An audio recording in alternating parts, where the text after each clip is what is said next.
Hello aspirants, I again welcome you back to this platform of Learn with Sumit. आज मैं आपके सामने 5वीं वीडियो इस सीरीज के लेके आया हूं जो कि है मिशन रिकमेंडेशन। आज हम साइकोलॉजिकल टेस्ट के रिमेनिंग 2 पार्ट को कवर करेंगे यहां पर, तो प्लीज आप ध्यान देना। लास्ट वीडियो में साइकोलॉजिकल पार्ट्स के हमने टैट और वैट कवर किए थे। अब हम सेल्फ डिस्क्रिप्शन इसमें कवर करेंगे, जिसमें कि आपको अपने बारे में 5 शॉर्ट पैराग्राफ्स लिखनी होती हैं। और दूसरा डोमेन जो हम कवर करेंगे वो है सिचुएशन रिएक्शन टेस्ट, जिसमें कि 60 situations are given to you and the time allotted is 30 minutes. ठीक है, okay. SRT, situation reaction test. What is reaction? It is an action in correspondent to a particular situation. Okay? तो जो situation आपको वहां पे words में दी जा रही है उसमें कैरेक्टर का नाम कुछ और होगा, वो कैसे रिएक्ट करेगा वो आपको वहां पे लिखना होता है। और from test point of view वो जो कैरेक्टर है वो आप हैं, तो जो एक्शन आप लिख रहे हो इसका मतलब आप वो वहां परफॉर्म कर रहे हो। Getting my point? तो इसमें क्या क्या हमें करना चाहिए, क्या कोशिश करनी चाहिए। हर का एक अलग परसेप्शन होता है किसी सिचुएशन का। तो भाई मैं उस सिचुएशन में ये करूंगा, वो इस सिचुएशन में अलग काम करेगा। ठीक है, तो उसमें हम क्या क्या ध्यान रखें ताकि हमारा जो जवाब हो वो रिक्वायर्ड डिजायर्ड क्वालिटीज के चारों ओर घूमे, और हमारे बारे में जो एकदम निगेटिव कुछ जो क्वालिटीज होती हैं जो undesirable of becoming an officer है वो सामने मैसेज में रिफ्लेक्ट ना हो। मैं आपको फेक होने के लिए नहीं कह रहा, बट प्रैक्टिस से क्या होता है आप सही में समझ पाते हो कि वहां क्या लिखना था। क्योंकि कई बार ऐसे थॉट्स होते हैं जो हमारे दिमाग में सही समय पे नहीं आ पाते, और वहां पे टाइम का कंस्ट्रेंट होता है साइकोलॉजिकल टेस्ट में खास करके। ओके, तो देखो यहां वो क्या देखना चाह रहे हैं, आपको वो 60 सिचुएशन दे रहे हैं, अलग अलग सिचुएशंस हो सकती है। फॉर एग्जांपल मिस्टर श्याम जो था वो किसी इंपॉर्टेंट एग्जाम के लिए जा रहा था। रास्ते में एक प्रेग्नेंट औरत रोड पर गिरी हुई थी या लेबर पेन से गुजर रही थी। वो क्या करता है, व्हाट विल ही डू? उसके बाद होगा ही। अब उसके बाद आप जो लिखोगे वो उसका रिएक्शन है। ठीक है, तो भाई आइडियली क्या होता है, बेसिक कॉमन सेंस जो एक अच्छे इंसान को, एक अच्छे सिटीजन को, एक अच्छे ह्यूमन बीइंग को, जो कि वैल्यूज हमें घर में भी सिखाई जाती हैं बचपन से, इसमें कोई बहुत रॉकेट साइंस नहीं है कि उसको क्या करना चाहिए। भाई इसको करना क्या चाहिए, उसको रुकना चाहिए, एम्बुलेंस बुलानी चाहिए, अगल बगल अगर कोई लेडी है तो उनको रिक्वेस्ट करना चाहिए, और वहां पे प्रेजेंट रहकर हर पॉसिबल वे में उसको उस समय उस प्रेग्नेंट लेडी को सपोर्ट करना चाहिए। और उसके बाद उसको खत्म करने के बाद वो जो एग्जाम के लिए निकला था वहां पे भी उसको जाना है। ये नहीं कि वहां पे सब कुछ हो गया, ये आपके हाथ में है। आप ये प्रिज्यूम कर सकते हो कि उसी दौरान उतने ही कम टाइम में एम्बुलेंस आ गई और वो लेडी को हेल्प मिली, और फिर मिस्टर श्याम अपने एग्जाम में सक्सेसफुली अपीयर हुआ। ये आपके हाथ में है। ठीक है, उसने आपको एक सिचुएशन दी है, उसने ये नहीं बोला कि वहां पे 4 घंटे लग गए, 6 घंटे लग गए, ये कहीं नहीं बोला गया है। वहां बस उसका रिएक्शन देखना चाह रहा है साइकोलॉजिस्ट कि क्या वो बंदा हेल्पफुल है, सपोर्टिव है, रिसोर्सफुल है कि नहीं, उसमें इमोशंस हैं कि नहीं, एम्पैथी का फैक्टर है कि नहीं, correct, weather he is a gentleman और नॉट। तो ये आपने रिफ्लेक्ट करना है। ठीक है, और इसमें रिएक्शन के बाद जो फॉलो अप आउटकम है वो भी आपको लिखना है। किसी इंपॉर्टेंट काम को बीच में नहीं छोड़ना। Life takes the first priority, saving a life. Okay, अब इसमें आपको कंसिस्टेंट रहना है। ठीक है, 60 अलग अलग सिचुएशंस होंगी वहां पे, तो एक बार तो आप दिखा रहे हो कि भाई मैं रुक के उसकी मदद करूंगा। सेम रिलेटेड चीज किसी और अगर फ्रेमवर्क ऑफ वर्ड्स में आपसे पूछी जाए तो वहां पे आप ये नहीं बोल सकते कि मैं आंख में बंद करके अपने सीधे सीधे एक सेल्फिश पर्सन की तरह चला जाऊंगा या मैं इग्नोर कर दूंगा। नहीं, कंसिस्टेंसी दिखनी चाहिए कि हाँ he is genuinely a helpful and supportive person. Correct, ये है basic motto. I am just giving you an example. Situations बहुत तरह के होते हैं, दैट अगेन आप जब डिटेल में इसकी प्रैक्टिस करोगे आपको ज्यादा क्लैरिटी मिलेगी कि किस किस तरह के सिचुएशंस वहां पे देते हैं. ठीक है, एक दो एग्जांपल्स मैं इसके बाद भी आपको दूंगा. जैसा मैंने कहा, complete action in short then just the reaction. मैं रुका, एम्बुलेंस कॉल की, लेडी को सपोर्ट किया, उसके बाद मैं गया और अपने एग्जाम में भी अपेयर हुआ. ठीक है, इसको कंप्लीट साइकिल कहेंगे रिएक्शन का. सिर्फ इनिशियल एक्शन देके चुप नहीं होना वहां पे. OLQs आपकी हर एक्शन में ये दिखना चाहिए कि भाई आप में लीडरशिप क्वालिटीज है, आप रिसोर्सफुल हो, आप एक मैन या वुमेन ऑफ इंटीग्रिटी हो, आप दूसरों की मदद करने में बिलीव करते हो, और बेसिकली एक सही और अच्छे सिटीजन को की जो वर्च्यूज होनी चाहिए वो आप में प्रेजेंट है. ठीक है, आप सेल्फिश नहीं हो, आप फियरफुल नहीं हो, आप एक कनिंग इंसान नहीं हो. ठीक है, आप में एम्पैथी है, आप इमोशनल भी हो और रिसोर्सफुल भी हो, और आपका जो एम है उसको भी आपको फुलफिल करना आता है. Action should not reflect extreme negative of a person's character or selfishness or fear. जो मैंने आपको पहले बता दिया. ठीक है, आप एक आर्मी ऑफिसर या for that matter an officer in the defence forces बनना चाहते हो, तो आप उन लोगों में से नहीं हो सकते जो not in my backyard approach पे बिलीव करते हैं कि भाई पड़ोसी के घर में आग लगे लगे हमारा क्या जाता, मैं तो दरवाजा बंद करके रहूंगा. या बगल में कोई किसी लड़की को किसी लेडी को परेशान कर रहा है, या किसी तरह का और आपके आस पड़ोस में कोई भी चीज जो इलीगल हो रही है, उसमें आपको लॉजिकली इंटरफेयर करना है और उस सिचुएशन को जितना हो सके उतना कंट्रोल करने की पूरी कोशिश करनी है. ठीक है, वो एकदम टिपिकल वैसा इंसान होता है ना कि भाई तुम चुप रहो, मेरे घर में नहीं हो रहा, मैं तो चुपचाप रहूंगा, हमें सेफ रहना है. तो वो जो अप्रोच है ना, वो इस पर्टिकुलर प्रोफेशन के लिए बना नहीं है एक्चुअली. तो वही ये सब चीजें अलग अलग तरीके से आपसे देखने या पूछने की वो कोशिश कर रहे हैं, और आपको यही ट्रिक समझनी है. A long situation description to divert the mind. देखो वहां पे ना सिचुएशन बहुत सिंपल ही देते हैं, लेकिन इतनी तरह की चीजें ऐड कर देंगे ना कि आप कंफ्यूज होने लगोगे. फॉर एग्जाम्पल एक छोटी सी चीज मैं बता रहा हूं. जैसे कोई सिचुएशन है जो आपका प्रेजेंस मांग रहा है, लेकिन आपको कंफ्यूज कर देंगे कि आपका भाई भी आ रहा है फॉरेन से, उसको लेने भी एयरपोर्ट जाना है. ठीक है, आपकी खुद की भी तबीयत थोड़ी ठीक नहीं है, और उसी समय कहीं कोई चोरी का इंसिडेंट हो रहा होता है. आप क्या करोगे? अब देखो यहां पे आपको प्रायोरिटी अपनी दिखानी है ना कि भाई इंपॉर्टेंट है, अभी भाई अगर आ भी गया तो थोड़ी देर वेट कर लेगा, कोई बड़ी बात नहीं है, आपकी तबीयत थोड़ी ठीक है, you are not dying of it. ठीक है, तो आप सबसे पहले उस पर्टिकुलर इंसिडेंट या उस पर्टिकुलर सिचुएशन को एनालाइज करना कि इसमें इंपॉर्टेंट वाला कौन सा है.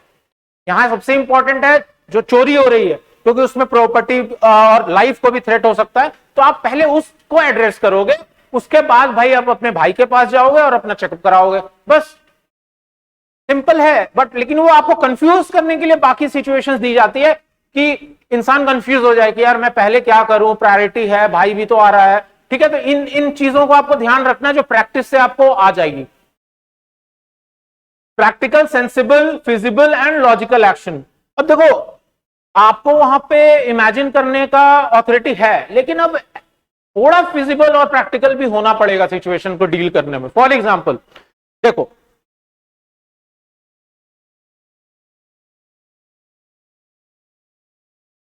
मैंने यहां पे एक सैंपल क्रिएट किया है.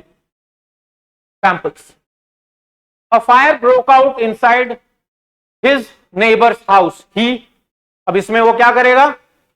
Raises an alarm, evacuates, try and evacuates the neighbours अगर सेफली पॉसिबल है तो, एंड फायर ब्रिगेड आ जाती है, आग बुझा देती है. That is it. अब इसी सिचुएशन में अगर वो ये ऐड कर दें कि the neighbours are out on vacation and house is locked. He, अब क्या करोगे? देखो इसमें झूठ मूठ का एक नया सिचुएशन ऐड कर दिया गया. आपका एक्शन लगभग सेम रहेगा, बस ये है कि आप इवैक्यूएशन में जो है वो एक्टिव पार्टिसिपेशन नहीं ले पाओगे। और actually from fire safety point of view, generally on ground safety, खुद की सेफ्टी भी इंपॉर्टेंट होती है, because you are not a trained person unless and until you are a firefighter, correct. तो वो क्या करेगा भाई, वही करेगा, वो फायर ब्रिगेड को सबसे पहले कॉल करेगा, और जो पॉसिबल फिजिबल मेजर्स हैं, ब्रेकिंग द लॉक है या भाई पानी अवेलेबल है, उससे आग बुझाने की कोशिश करेगा या उसको कंट्रोल करने की कोशिश करेगा, जब तक फायर ब्रिगेड आके कंप्लीटली फायर नहीं बुझाएगी। ठीक ठीक है। अब इसी चीज को आपको शॉर्ट में लिखना है। अब इसको और कॉम्प्लेक्स बनाने के लिए वो ये ऐड कर सकते हैं, अब ये तीनों से वो एक सिचुएशन बनाएंगे। देखो क्या, अ fire broke out inside his neighbours house, the neighbors are out on vacation and house is locked, the neighbor had an heated argument with him recently because of parking। अब यहां पे वो ये देखना चाह रहे हैं कि मतलब वो नेबर से आपकी सीप बनती भी नहीं है, ठीक है, आपकी हाल में हीटेड आर्गुमेंट हुई है, मतलब एक तरह से लड़ाई हुई है पार्किंग को लेकर, तो वो ये देखना चाह रहे हैं कि क्या ये जो कैंडिडेट है ये ग्रज तो कैरी नहीं करता किसी से, ठीक है, ये अंदर से खुन्नक खाकर बैठने वाला इंसान तो नहीं है कि अच्छा हुआ उस दिन मेरे से पार्किंग में ये लड़ रहा था, भले इसका घर जल जाए। तो इस तरह का जो निगेटिवनेस है ना, अगर ये अब यहां पे अगर कोई इसमें ये लिख दे कि as he had a fight with his neighbour so he will just lock his door and sleep till his house burns into ashes, तो ये टोटल एक सीवियर निगेटिव क्वालिटी आपकी रिफ्लेक्ट करेगा साइकोलॉजिस्ट के सामने।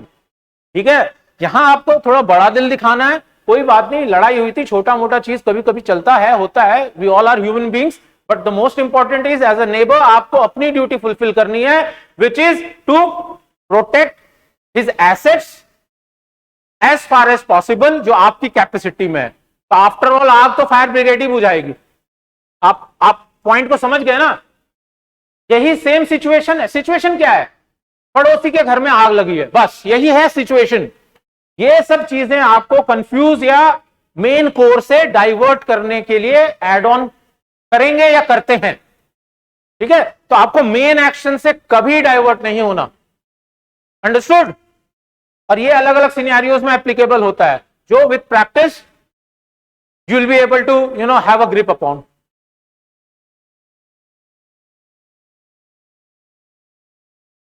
अब देखो एक और sample, an attempt of robbery is made on him, मतलब हिम आप हो या हर, अगर वहां पे है तो वो आप हो, ठीक है। तो भाई आप पे एक अटेम्प्ट होता है रॉबरी का, कौन कर रहा है रॉबरी का अटेम्प्ट, एक सिंगल आदमी है, हाथ में उसने एक डंडा ले रखा है, या एक आदमी है जिसने एक नाइफ ले रखा है, या एक आदमी है विथ लोडेड पिस्टल, या 20 अनआर्म्ड आदमी है, ठीक है। या तो आप जंगल से जा रहे हो या बहुत ही सुनसान एरिया है। अब देखो आपका जो रिएक्शन यहां होगा ना, वो मैंने कहा था लॉजिकल होना चाहिए, ठीक है। माना भाई एक सोल्जर को, एक ऑफिसर को फियरलेस होना चाहिए, करेजियस होना चाहिए, फिजिकली फिट होना चाहिए, लेकिन उसको बेवकूफ भी नहीं होना चाहिए, इलॉजिकल भी नहीं होना चाहिए, ठीक है। अब अगर देखो, अगर एक सिंगल मैन है जो एक डंडा लिया हुआ है, इसके साथ इन तीनों में से अगर वो कोई भी चीज जोड़ते हैं, तो उसमें आप ये कह सकते हो कि भाई ही फाउट बैक, उसने उसकी स्टिक पकड़ ली एज ही वाज ट्रेंड, और उसके बाद पुलिस बुला के उसको हैंड ओवर कर दिया, या अगल बगल का कोई सीन नहीं है क्योंकि जंगल है या डेजर्टेड एरिया, ठीक है। अब यहां पे अगर वो नाइफ के साथ है, नाइफ तक में भी आप ये कह सकते हो क्योंकि वो अकेला आदमी है, आप भी अकेले हो, आप भी फिट हो, कह सकते हो अगर कि भाई उसने फाइट बैक किया।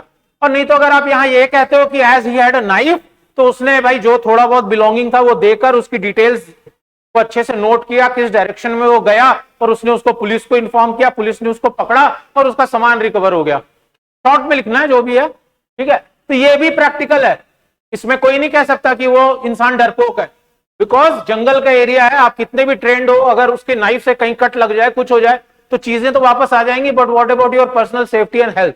I am again saying knife तक चलता है, लेकिन अब लोडेड पिस्टल है, तो वहां पे आपको बेमतलब की हीरोपंती नहीं दिखानी, करेक्ट, जो प्रैक्टिकल बात है। तो लॉजिकली आपको किसी भी सिचुएशन को एड्रेस करना है जो फिजिबल हो।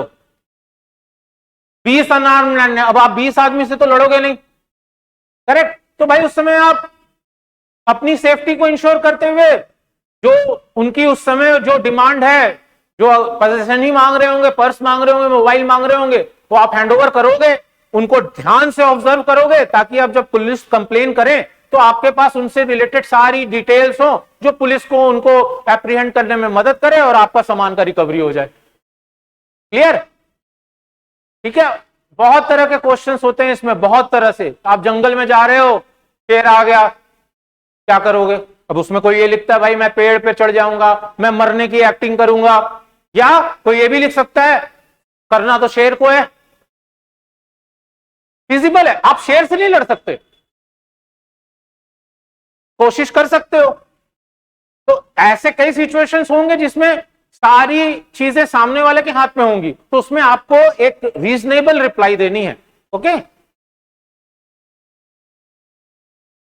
सेल्फ डिस्क्रिप्शन, इसमें आपको अपने बारे में 5 स्मॉल पैराग्राफ लिखने होते हैं।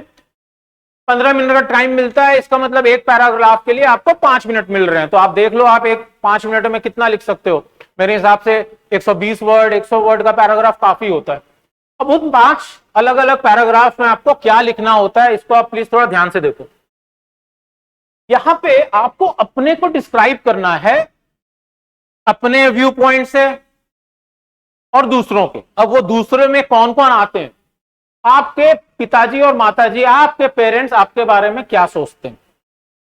आप डिसिप्लिन, स्टूडियस, ओबीडियंट, हेल्पफुल लड़के हो, उनको आप पे गर्व है, ये सोचते हैं? या ये सोचते हैं कि ये तो एकदम ही गुड फॉर नथिंग, आवारा टाइप का एक औलाद है, और उनको ये लगता है यार ये क्यों, कहां से फंस गए हम इसके साथ। ठीक है। तो एक चीज याद रखना, अगर आप अपने बारे में ही अच्छा नहीं सोचते तो इस दुनिया में कोई भी आपके बारे में अच्छा नहीं सोचने वाला। करेक्ट? आपके टीचर्स आपके बारे में क्या सोचते हैं? आप स्टूडियस हो, आप स्पोर्ट्स में अच्छे हो, आप ऑलराउंडर हो कि नहीं हो? समझ रहे हो बात को? उसके बाद what you think about your own self, आप अपने बारे में क्या सोचते हैं? ठीक है, कि हाँ भाई मैं हेल्पफुल हूं, मैं सपोर्टिव हूं,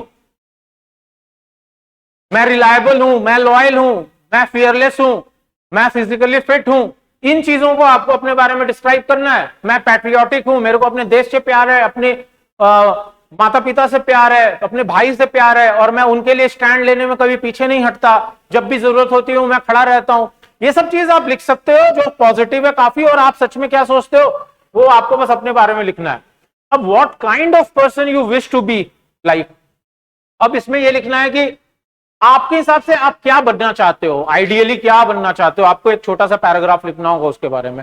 फॉर एग्जाम्पल, अगर मैं आपकी जगह था या होता तो मैं ये लिखता कि भाई इसको मैं 2 पार्ट्स में बांट सकता था। एक तो पर्सनली मैं कैसा जो हूं, इसी वर्च्यू को, इसी क्वालिटीज को आगे कैरी ऑन करना चाहता हूं थ्रू आउट माई लाइफ, ताकि मैं अपने देश को, अपने माँ बाप को, अपने चाहने वालों को कभी लेट डाउन ना करें, मेरी वजह से उनको कभी शर्मिंदगी ना फील करनी पड़े। They should not feel ashamed of me because of any action of mine.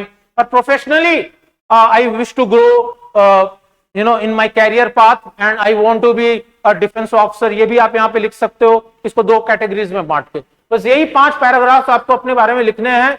मेरा सजेशन है कि आप इन 5 को घर में बैठ के प्रैक्टिस कर लो। ये तो ऐसी चीज है जो कभी चेंज नहीं होनी, इसमें रटने का कोई बात ही नहीं है। बट भाई देखो, वहां फॉर्मल रिप्लाई दे रहे हो तो उसको अच्छे वर्ड्स में, अच्छे लैंग्वेज में दोगे तो ऑब्वियसली थॉट्स जो हैं, जो आइडियाज हैं, वो भी क्लियर होंगी साइकोलॉजिस्ट के दिमाग में, और एक इंप्रेशन भी अच्छा जाएगा। तो कोई हर्ज तो है नहीं इन 5 को टाइम फ्रेम से आप स्टिक कर पाओगे।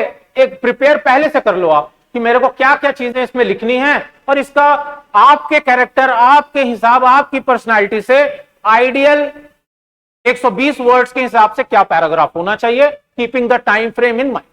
सिंपल। ठीक है।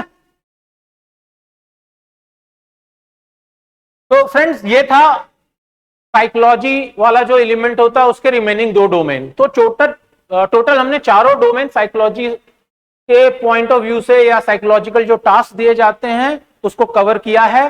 ठीक है। Situation reaction, word association, thematic appreciation test और सेल्फ डिस्क्रिप्शन। ठीक है। इसमें साइकोलॉजी जो चीज है ना, इसमें प्रैक्टिस बहुत इंपॉर्टेंट है, चाहे वो पिक्चर राइटिंग का हो, वर्ड बनाने से सेंटेंस बनाने का हो, अपना डिस्क्रिप्शन लिखने का हो, क्योंकि इसमें टाइम का प्रेशर है, या एसआरटी का हो, ठीक है। तो इनफ रिसोर्सेज अवेलेबल हैं, ऑफलाइन भी प्रैक्टिसेस होती हैं इसकी, आप इंटरनेट को भी रेफर कर सकते हो, जो आपको कंफर्टेबल लगता है आप उससे गाइडेंस लेके प्रैक्टिस कर सकते हो, ताकि आप ओरिएंटेड रहे राइट डायरेक्शन में। याद करने के लिए मैं नहीं कह रहा, ओके। तो अगली सीरीज में हम ग्रुप टास्क को कवर करेंगे GTO 1 और GTO 2 में। उसके बाद एक जो स्लाइड रहेगी या एक प्रेजेंटेशन जो रहेगा वो इंटरव्यू को कवर करेगा, उसके बाद कॉन्फ्रेंस, रिजल्ट्स, और लास्ट में एक मेडिकल और एसोसिएटेड फॉर्म्स में भी एक इंफॉर्मेटिव प्रेजेंटेशन आपके सामने लेके आऊंगा, क्योंकि कई बच्चे जो हैं जिनको बहुत सारी कहानियां सुनी है, उनको ये काफी डर रहता है मेडिकल को लेकर, ठीक है। तो मैं उसको भी कवर करूंगा, ठीक है। टेक केयर, जय हिंद।